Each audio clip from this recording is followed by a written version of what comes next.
Welcome दोस्तों, स्वागत है आपके अपने चैनल इग्नू वाला पर। जैसे आप सभी को पता ही है कि हम जो है यहाँ पर BHIC 133 की पूरी एक चैप्टर वाइज सीरीज लेकर आपके लिए आए थे, जिसमें हमने बात की थी किसकी, यूनिट 3 तक हमने चीज़ों को कवर कर लिया था। और आज हम बात करेंगे यूनिट 4 की।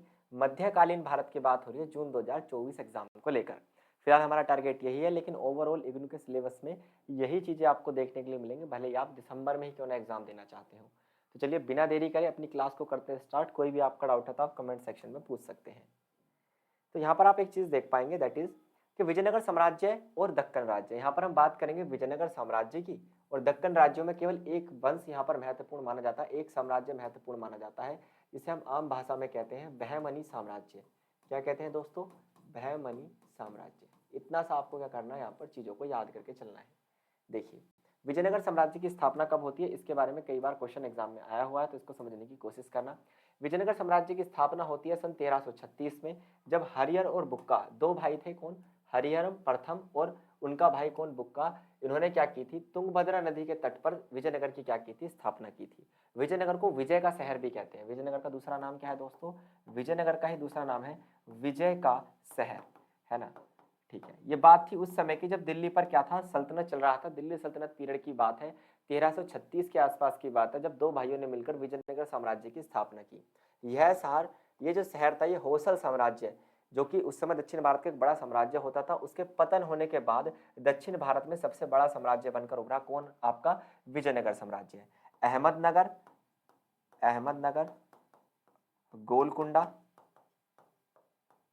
और बीजापुर, ये तीन ऐसी सल्तनतें थी जिनका आप कह सकते हैं खानदानी दुश्मनी थी किससे? विजयनगर से। इसके पतन में भी यही तीन सल्तनतें क्या करेंगी, बड़ी भूमिका निभाएंगी विजयनगर के पतन में। याद रहेगी इतनी बात आपको। तो ये थी विजयनगर की स्थापना। अब बात करते हैं विजयनगर की स्थापना क्यों की गई, इसके पीछे क्या क्या कारण थे। दक्षिण भारत को मुस्लिम आक्रमणकारियों से बचाना। विजयनगर साम्राज्य अपने आप में क्या था, एक हिंदू साम्राज्य था। तो इस हिंदू साम्राज्य की स्थापना इसीलिए की गई थी ताकि दक्षिण भारत पर जो तुर्क लोगों का साम्राज्य था उसको रोकना और दक्षिण भारत में धर्म का क्या करना, संरक्षण करना, हिंदू धर्म को बचाना। विजयनगर में जितने भी शासक हुए सब हिंदू धर्म से हुए, ये बात आपको याद रखनी है। दक्षिण भारत के कई हिंदू राज्य जैसे कि आपका होयसल साम्राज्य और काकतीय साम्राज्य मुस्लिम आक्रमणों के कारण क्या हो गया था, पतन की तरफ जा रहे थे। और यही कारण था कि दक्षिण भारत में शक्तिशाली राजवंश की हमें आवश्यकता थी, और वो बनकर कौन सा उभरा? हमारा विजयनगर साम्राज्य। हरिहर और बुक्का राय ने एक शक्तिशाली साम्राज्य स्थापित करने का फैसला किया ताकि हम क्या कर सके, इन मुस्लिम आक्रमणों का क्या कर सके, विरोध कर सके। ठीक है, हिंदू धर्म और संस्कृति की क्या करने के लिए, रक्षा करने के लिए, और मुस्लिम साम्राज्य से लड़ने के लिए क्या किया गया था, विजयनगर साम्राज्य की स्थापना की गई थी। मेन उसूल का यही था कि विजयनगर साम्राज्य की स्थापना उस समय हिंदू जो राज्य है, हिंदू राज्यों को क्या करने के लिए, सुरक्षा देने के लिए इसकी स्थापना की गई थी। इसलिए इसे हिंदू साम्राज्य भी कहते हैं, विजयनगर साम्राज्य को। अगर आपसे पेपर में पूछा जाए तो विजयनगर साम्राज्य की हम्पी क्या थी, राजधानी थी, ये बात आपको याद रखनी है। हम्पी की खोज की थी कर्नल मैकेंजी ने। क्या कहेंगे आप इन्हें? कर्नल मैकेंजी ने क्या की थी, हम्पी की खोज की थी। ये बात आपको याद रखनी है। केवल छोटा सा एक मुद्दा है, कर्नल कॉलिन मैकेंजी, हम्पी की खोज इन्होंने की थी। ब्रिटिश ईस्ट इंडिया कंपनी के इंजीनियर और अधिकारी रह चुके हैं। क्लियर? चलिए नेक्स्ट की अगर हम बात करें तो यहाँ पर आप एक चीज देख पाएंगे, विजयनगर साम्राज्य लगभग कितने सालों तक रहा? विजयनगर साम्राज्य 300 सालों तक रहा और दक्षिण भारत में सबसे शक्तिशाली था। यह साम्राज्य अपनी समृद्ध संस्कृति, संस्कृति काफी अच्छी थी, भव्य मंदिरों का निर्माण और एक शक्तिशाली सेना के कारण क्या था, प्रसिद्ध था। मंदिरों में बात करें तो विरूपाक्ष मंदिर, विट्ठल मंदिर, हजार राम मंदिर, ये बहुत सारे मंदिर विजयनगर में हुए हैं। गोपुरम बनाए जाते थे मंदिरों में, प्रवेश द्वार जिन्हें हम कहते हैं। 1646 ईस्वी में बीजापुर सल्तनत ने क्या किया, विजयनगर साम्राज्य को हरा दिया था, जिसके बाद इसका पतन हो गया। यहाँ पर ये सन थोड़ी सी क्या है दोस्तों, गलत है, याद रखना। अभी मैं आपको बताऊंगा असली सन यहाँ पर क्या है। विजयनगर साम्राज्य की स्थापना दक्षिण भारत के इतिहास में महत्वपूर्ण घटना थी, क्योंकि विजयनगर साम्राज्य दक्षिण भारत का एक हिंदू साम्राज्य था, जो कि इसलिए बनाया गया था कि वहां की जनता को मुस्लिम साम्राज्य के आक्रमणों से बचाया जा सके, हिंदू धर्म और संस्कृति की रक्षा की जा सके। तो एक पृष्ठभूमि थी इस साम्राज्य की जो आपको याद रखनी है ना, एक बेसिक पृष्ठभूमि आप इसे कह सकते हैं। चलिए आगे देखिए चीजों को अगर हम देखें तो यहाँ पर देख पाएंगे विजयनगर साम्राज्य के कितने वंश हुए, टोटल 4 वंश हुए विजयनगर साम्राज्य में। ये कौन से वंश है, चलिए इनके बारे में जानते हैं। पहला वंश है आपका संगम वंश। हरिहर और बुक्का इसी वंश से संबंधित थे, ये बात आपको याद रखनी है। हरिहर और बुक्का का यही वंश था। इस वंश के सबसे प्रसिद्ध शासक हुए देवराय प्रथम, है ना। कुमारगिरी और हरिहर द्वितीय, ये सब क्या थे, इसके प्रमुख शासक थे। 1485 ईस्वी के आते आते सुलभ वंश द्वारा इस वंश को हटा दिया गया और उसके बाद आता है दूसरा वंश सुलभ वंश। संगम वंश के बाद आता है सुलभ वंश। सुलभ वंश क्या है, इसकी स्थापना नरसिंह सुलभ ने की थी, इसलिए इसका नाम पड़ गया सुलभ वंश। इसके प्रमुख शासक है नरसिंह सुलभ, थिम्प भोपाल और नरसिंह राय। ठीक है, 1505 में इस वंश को किसने हटा फेंका, तुलु वंश ने हटा फेंका। और तुलु वंश से ही हुए थे विजयनगर के सबसे शक्तिशाली शासक, जिसका नाम है कृष्णदेव राय, है ना। जैसे मौर्य साम्राज्य में सम्राट अशोक हो गया आपका, गुप्त साम्राज्य में समुद्रगुप्त हो गया, है ना, कुषाणों में कनिष्क हो गए, उसी प्रकार से आपके विजयनगर साम्राज्य के वंशों में कौन हो गए, कृष्णदेव राय तुलु वंश के। चलिए तुलु वंश के बारे में बताता हूँ। तुलु वंश 1505 से लेके 1570 तक रहा। इसकी स्थापना की थी वीरन सिंह राय ने। इस वंश के सबसे प्रसिद्ध शासक माने जाते हैं कृष्णदेव राय, अच्युत देव राय और सदा शिव राय। ठीक है, कृष्णदेव राय को विजयनगर का सबसे महान और शक्तिशाली शासक माना जाता है। 1570 में अराविदु वंश ने इसे क्या करा, उखाड़ फेंका, और विजयनगर का अंतिम राजवंशी बना आपका कौन सा, अराविदु वंश। इसकी स्थापना किसने की थी, तिरुमलाय प्रथम ने की थी। इस वंश के प्रसिद्ध शासकों में है तिरुमलाय प्रथम, श्री रंगराय प्रथम, वेंकटपति और श्री रंग प्रथम। 1646 में ईस्वी में बीजापुर सल्तनत द्वारा विजयनगर साम्राज्य को हरा दिया गया, जिसके कारण इसका पतन हो गया। ये लाइन थोड़ी सी यहाँ पर आपको ऐड करनी पड़ेगी, मैं अभी बताऊंगा इसका पतन कैसे हुआ। ये यहाँ पर थोड़ा सा क्या है, मिसप्रिंट है, क्योंकि तीन सल्तनतें मैंने अभी आपको बताई थी, बीजापुर, गोलकुंडा और अहमदनगर, तीनों ने मिलकर तालीकोटा के युद्ध में विजयनगर को हराया था। और वो बात कब की है वो भी मैं आपको यहाँ पर बताऊंगा, अभी 1 मिनट दीजिए बस।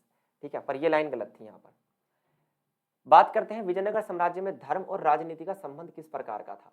धर्म और राजनीति का संबंध, तो याद रखिए हिंदू धर्म राज्य का आधिकारिक धर्म था। वहां कौन सा धर्म सबसे ज्यादा मान्य था, हिंदू धर्म। जैसे दिल्ली सल्तनत में इस्लाम धर्म को क्या था, संरक्षण प्राप्त था, उसी प्रकार विजयनगर साम्राज्य में हिंदू धर्म को क्या की जाती थी, हिंदू धर्म की रक्षा की जाती थी, हिंदू धर्म का प्रचार किया जाता था।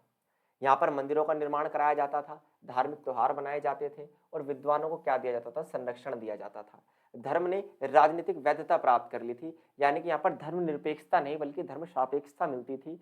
राज्य का अपना एक धर्म होता था और राजा उसी धर्म का पालन करता था। राजाओं को भगवान विष्णु का अवतार माना जाता था, और विजयनगर के ज्यादातर राजा जो थे अपने पीछे राय लगाते थे, और राय का मतलब होता है दोस्तों नेता।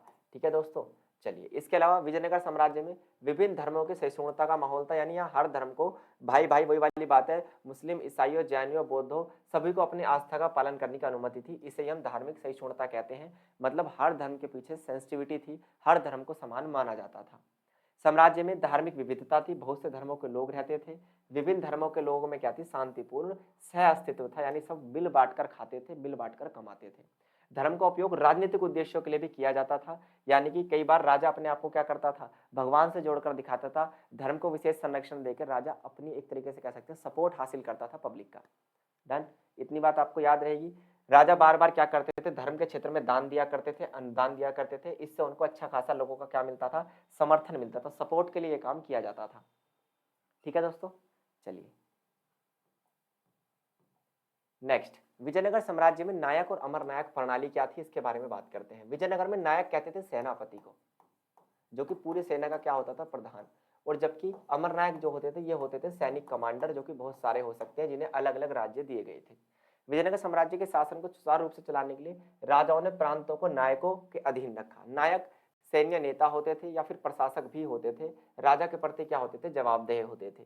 वे कर इकट्ठा करते थे, कानून और व्यवस्था को बनाए रखते थे, सैन्य बलों का भी क्या करते थे, नेतृत्व करते थे।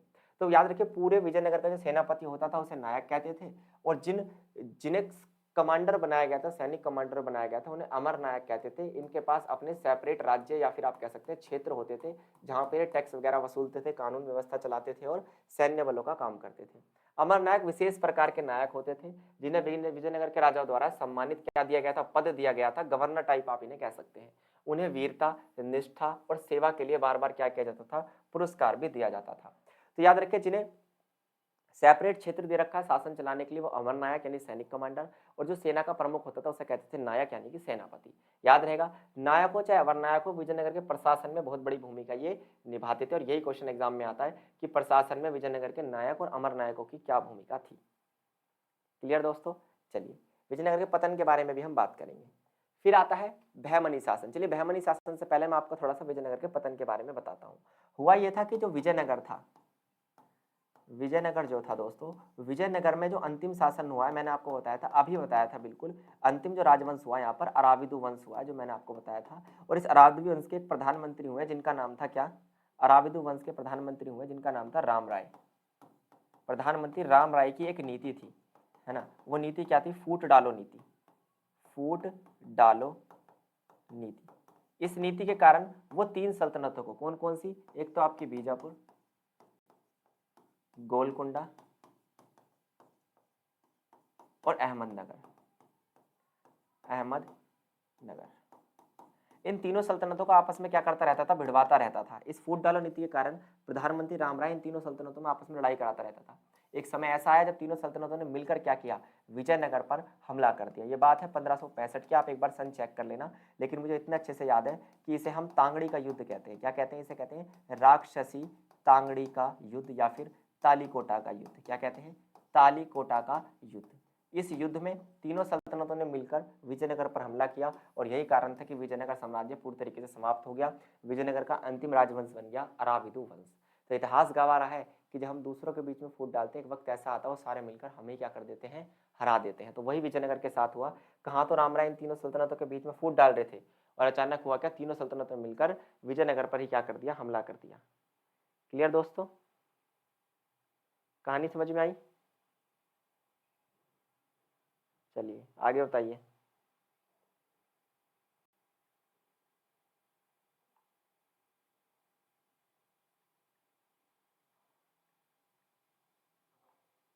डन।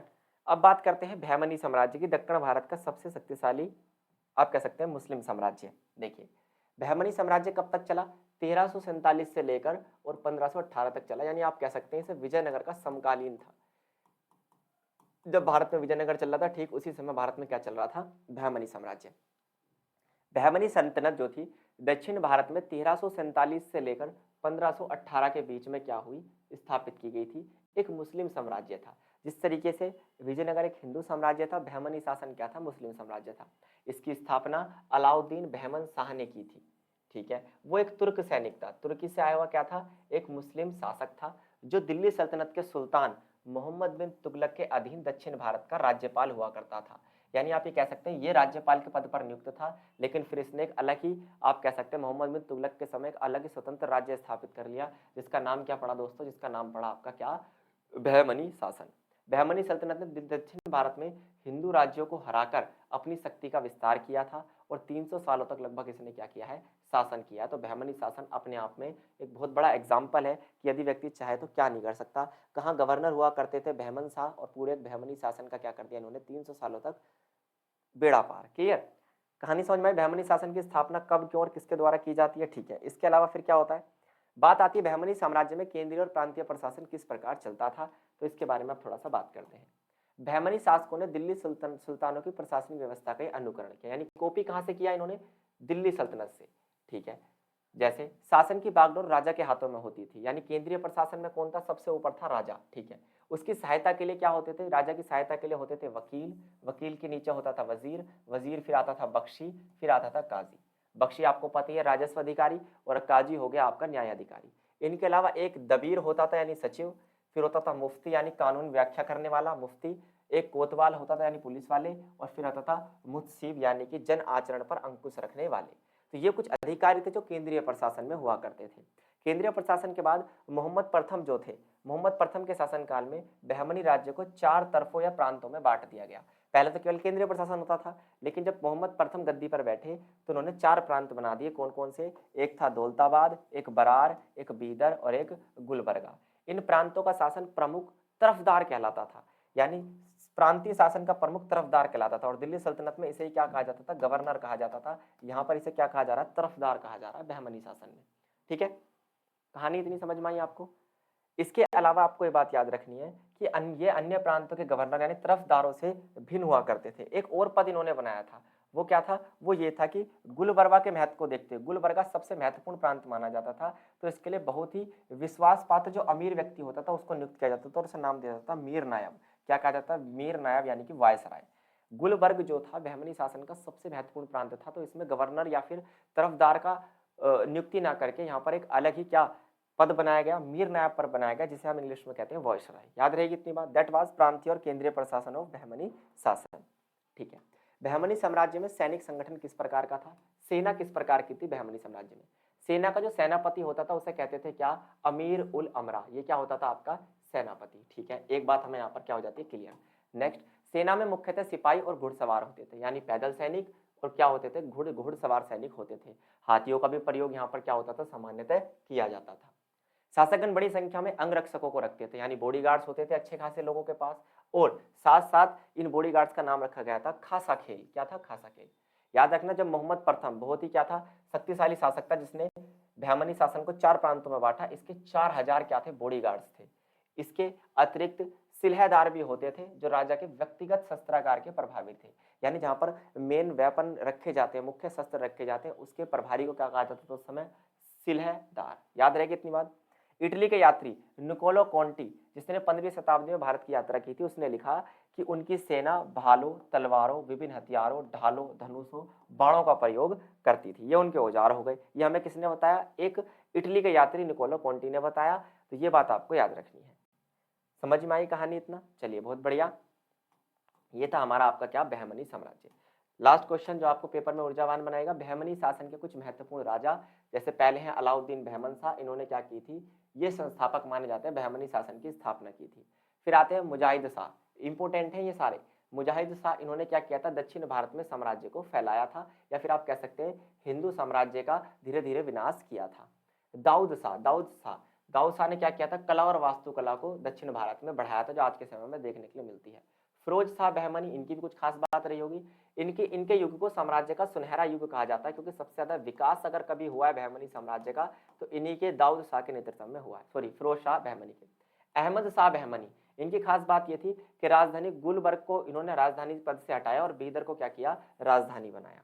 1518 में हुआ क्या था, मैं आपको बताता हूं। बहमनी सल्तनत 5 स्वतंत्र सुल्तानों में क्या हो गई थी, बट गई थी, जिसका नाम क्या था, बीजापुर अलग हो गया, अहमदनगर अलग हो गया, बेरार अलग हो गया, गोलकुंडा अलग हो गया और बीदर अलग हो गया। और इनमें से ये तीन, एक तो अहमदनगर, एक गोलकुंडा और एक बीजापुर, इन तीनों ने मिलकर क्या किया था, विजयनगर साम्राज्य पर हमला किया और विजयनगर को पूरी तरीके से लूटा घसूटा और तालीकोटा के युद्ध में विजयनगर का पतन किया। हालांकि ये तीनों नहीं, बल्कि इसमें बेरार और बीदर को भी मिला दे तो इनसे बहमनी शासन बना करता था। तो आप ये कह सकते हैं खूब लोच घसोट थी, और कुल मिलाकर धर्म के क्षेत्र में ही क्या हो रहा था, कभी प्रसार तो कभी धर्म का पतन होते हुए दिखाई यहाँ पर दे रहा था। तो उम्मीद है बहमनी शासन आपको समझ में आया होगा, विजयनगर साम्राज्य आपको समझ में आएगा। अगली क्लास में मिलेंगे यूनिट 5 को लेकर। आज के लिए केवल इतना ही। थैंक यू, धन्यवाद, नमस्कार। सब्सक्राइब करना ना भूलें। पेड नोट्स के लिए आप हमारे टेलीग्राम चैनल पर जा सकते हैं।